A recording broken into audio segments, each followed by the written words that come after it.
I'm gonna follow the sun. Now I'm gonna tell my mama that I'm a traveler. I'm gonna follow the sun. Aurten ere Irrintzi plazan coachen bisita izanen dugu gurekin Antxo Fernandez eta Ainoa Urretagoiena. Arratsaldeon.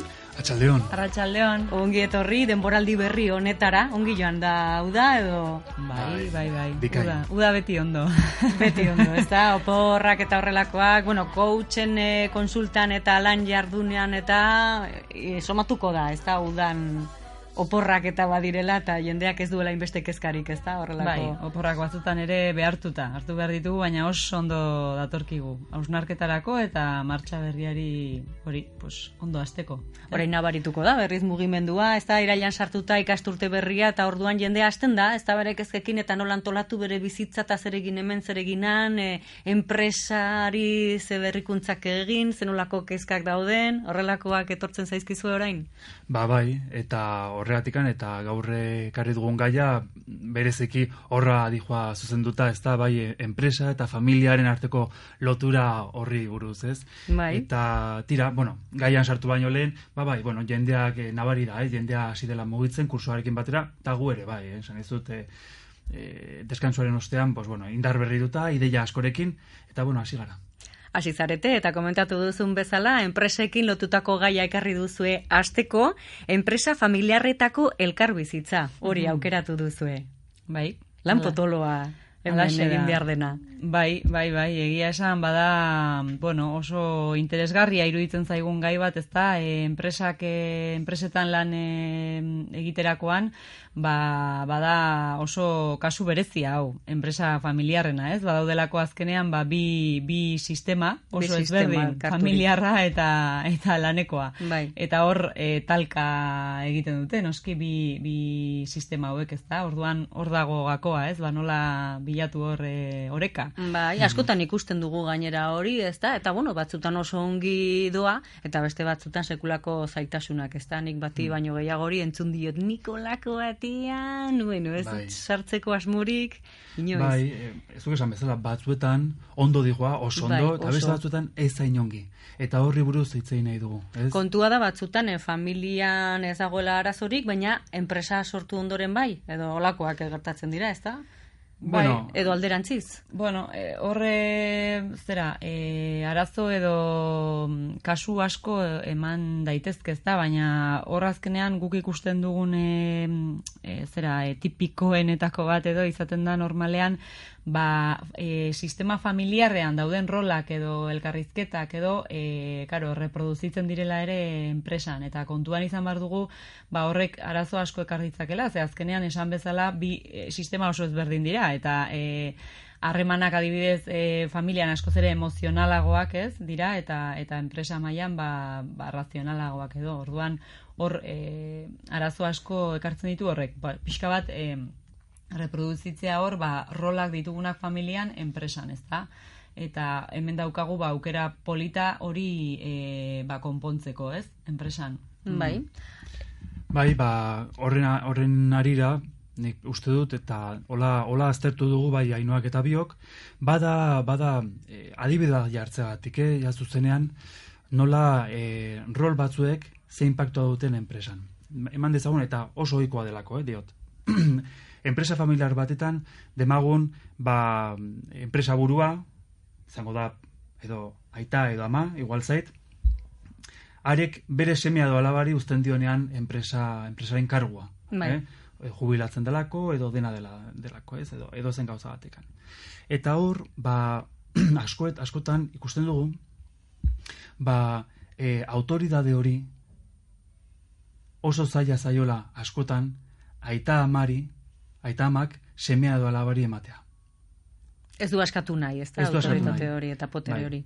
Eta horre, noski, familian, etxean, rol hori dalako, harreman hori dalako, nola esan, atemporala erabat. Aita beti aita da, ama beti ama da, eta beti izango da autoridade bat, edo beti izango da. Baina enpresan ez.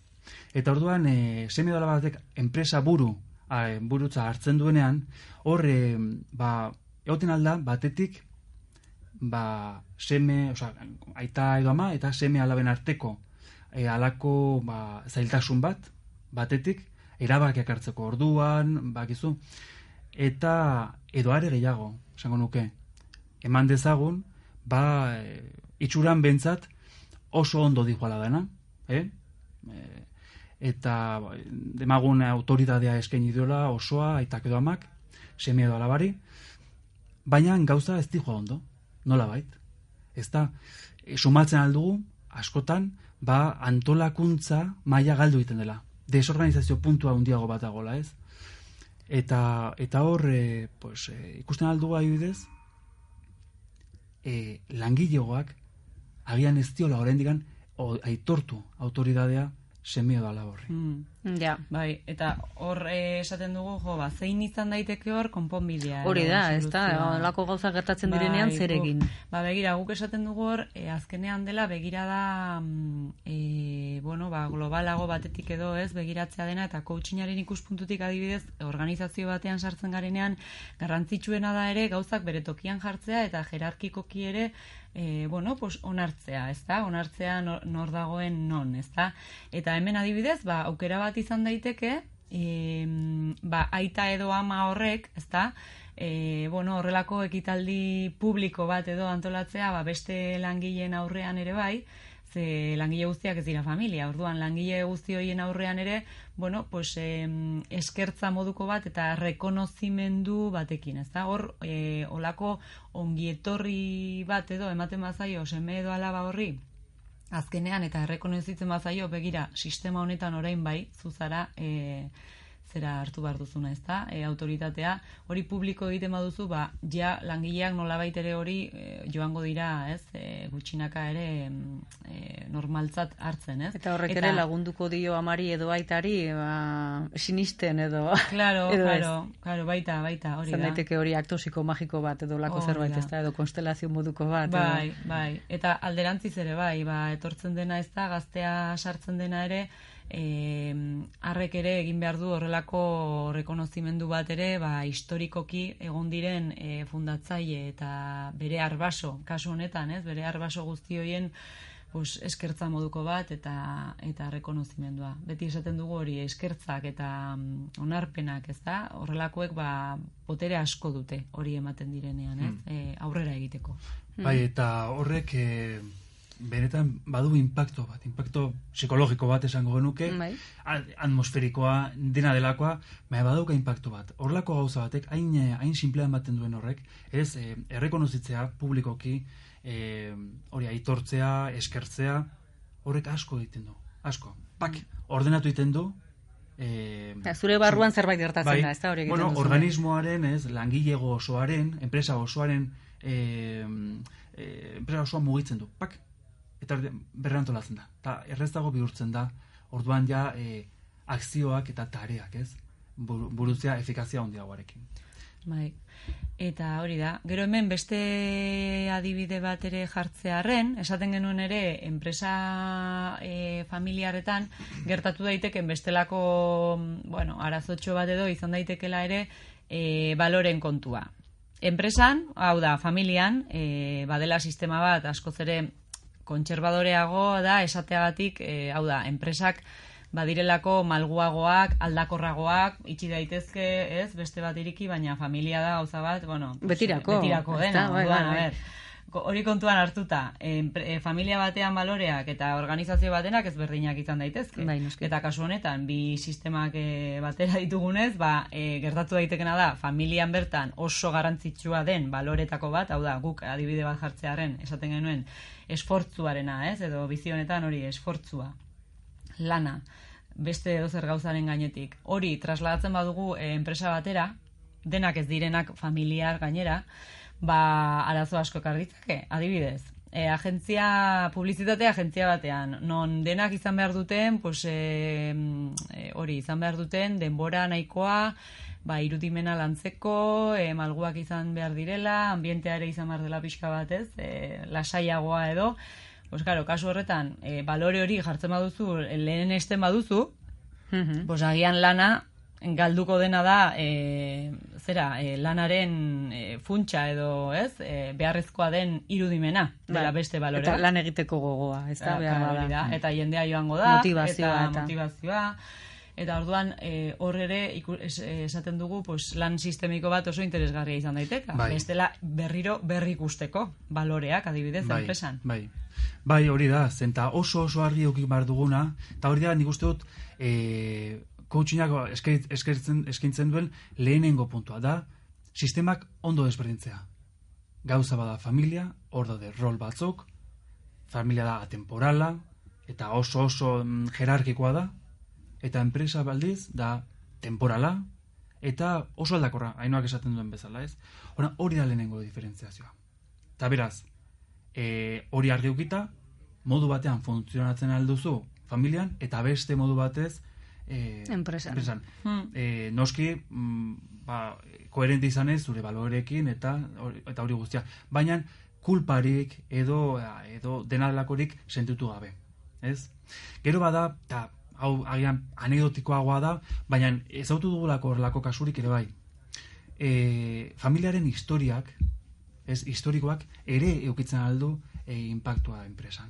Demagun, arbaso batek, bagizu, bigarren edo hirugarren generazioko enpresa batekin ari balin bagara lanean, edo balin bada, hor nonbait, izenak ez ditugu emango izenik eta hola, baina kasua pixka zehaztearen. Bada enpresa bat, non, bere finantziazioa, esate baterako, gerra garaian izan duzan, etikoki nahiko kuestionablea. Bai? Eta gero, hurrengo generazioetan zehar, finantziekin beti arazoak euki dituzte. Gaitasunik ez inbertitzeko, eta bar. Eta, topatzen duguna da, beharrezkoa izan dela, egitea errekonozimendu bat, da ikustea, azalaratzea, zer gertatu zen, momentu hartan, eta horre berregitea, beharrezko zien konversazio batzuk. Ez? Arbaso hori... Argitzea, ez da? Ezin da alfombra azpian utzi eta horrek ekartzen ditu ondorioak. Erabat alderantziz. Azaleratu eta bakoitzari dagokiona jarri. Guk aurrera horrek laguntzen du. Bai. Tira, interesgarria, komentatu duzuna, ez dakite aurten ere esaldia ekarri duzuen, isteko saioa, joan den urtean egiten genuen, esalditxo batekin isten genuen. Batzuetan ikartzen dugu. Eta gero komentatu behar dugu ere hitzaldi bat eskaini behar duzuela gaur bertan? Gaur bertan, bai, hori da. Aurtengo kurtsoan ere lidergorako tailer bat antolatu dugu, eta aurretik hitzaldi honetan, gaur bertan egingo dugun hitzaldi honetan, hitz egingo dugu hori, pixka bat erakundetan ematen diren nolako arazoei nola aurre egin coachingaren eskutik, ezta? Eta pixka bat, edonorentzako da, eta sistema edo metodologia hau ezagutu nahi duen edonorentzako, eta doakoa da gainera. Non eta zein ordutan? Bai, arratsaldeko 7 daukagu gaur auzoenean, Aldezarrean. Ongi etorriak izango zarete. Ederki. Eta esaldia izteko, Antxo? Gaurko ez daukagu esaldirik. Hori izan pixkate hitzaldiaren aurkeztea agian, ez? Hori da beraz, ez da, izteko, hitzaldi honetara joateko gonbitea, ez da? Eta gonbite honekin orduan utziko dugu. Antxo Fernandez eta Ainhoa Urretagoiena plazerra izan da, eskerrik asko eta horrengora arte. Mi esker zure. Aio.